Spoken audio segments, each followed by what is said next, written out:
সকলের চোখে আকর্ষণীয় হয়ে উঠতে কে না চায় বলো? আশা করি তুমিও তাই চাও। তুমি নারী হও বা পুরুষ, তুমি নিশ্চয়ই নিজের আয়নার চোখে আর অন্য মানুষের চোখে আকর্ষণীয় হয়ে উঠতে চাও। এটাই স্বাভাবিক, সহজাত ব্যাপার। আর সেই জন্য তুমি নিশ্চয়ই নানা পোশাক আশাক, গয়নাগাটি, জুতো, অ্যাক্সেসরিজে নিজেকে সাজিয়ে তোলো নিয়মিত। কিন্তু তুমি কি জানো, নিজের সাজগোজের পাশাপাশি একটি সুন্দর মানসিকতা তথা অ্যাটিটিউড তোমাকে সবচেয়ে বেশি আকর্ষণীয় করে তোলে।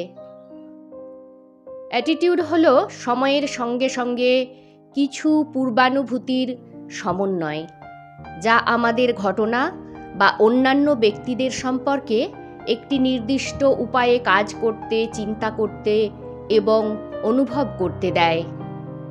এসো আজ আমরা 10টি টিপস জেনে নিই, যা তোমাকে সকলের চোখে আকর্ষণীয় করে তুলবে। 1. কারুর সঙ্গে কথা বলার সময় তার চোখের দিকে তাকিয়ে কথা বলো। আই কন্ট্যাক্ট তোমার অ্যাটিটিউডের জন্য যথেষ্ট গুরুত্বপূর্ণ। এতে তোমার আত্মবিশ্বাস প্রতিফলিত হয়। যে তোমার সঙ্গে কথা বলছে তার দিকে না তাকিয়ে তুমি যদি অন্য দিকে তাকিয়ে কথা বলো, তাহলে তোমার অমনোযোগী মনোভাব এবং আত্মবিশ্বাসের অভাব প্রকাশ পাবে, যা সুন্দর অ্যাটিটিউডের অন্তরায়। 2. দাঁড়ানোর সময় সোজা হয়ে দাঁড়াও। কুঁজো হয়েও না বা সামনের দিকে ঝুঁকে দাঁড়াবে না। মানসিকতার সঙ্গে শিরদাঁড়াও সোজা করে থাকো। তবে একটা কথা মনে রেখো, তোমার দাঁড়ানোর মধ্যে যেন ঔদ্ধত্য প্রকাশ না পায়। 3. হাত গুটিয়ে রেখো না বা জড়ো করে রেখো না বা পকেটে ঢুকিয়ে রেখো না। এটি প্রতিরক্ষামূলক এবং নিরাপত্তাহীনতা নির্দেশ করে। 4. হাসো।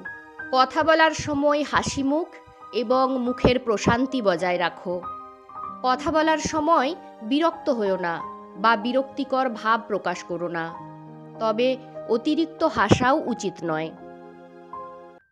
5. ধীরে ধীরে কথা বলো।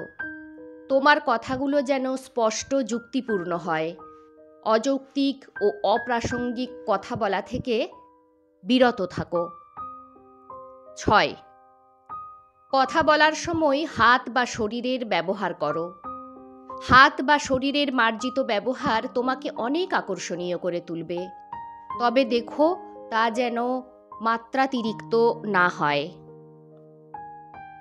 7. নিজেকে পরিচ্ছন্ন রাখো। পরিষ্কার পরিচ্ছন্ন জামাকাপড় পরো। জুতোয় যেন ধুলো কাদা না লেগে থাকে। দাড়ি থাকলে ট্রিম করে শেভ করো। পরিপাটি করে চুল আঁচড়াও। 8. কেউ কিছু বললে মনোযোগ দিয়ে শোনো। কারুর সঙ্গে কথা বলার সময় মোবাইলের দিকে মনোযোগ দিও না বা এদিক ওদিক তাকিও না। 9. কোনো ভুল করেছ বুঝতে পারলে স্বীকার করে ক্ষমা চেয়ে নাও। কেউ ভুল ধরিয়ে দিলে তাকে ধন্যবাদ জানাও। ভুল স্বীকার করা উন্নত মানসিকতার লক্ষণ।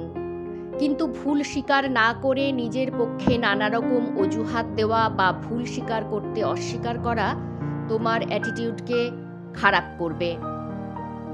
10. অযথা বেশি কথা বলো না। ভাবনা চিন্তা করে কম কথা বলা অভ্যাস করো।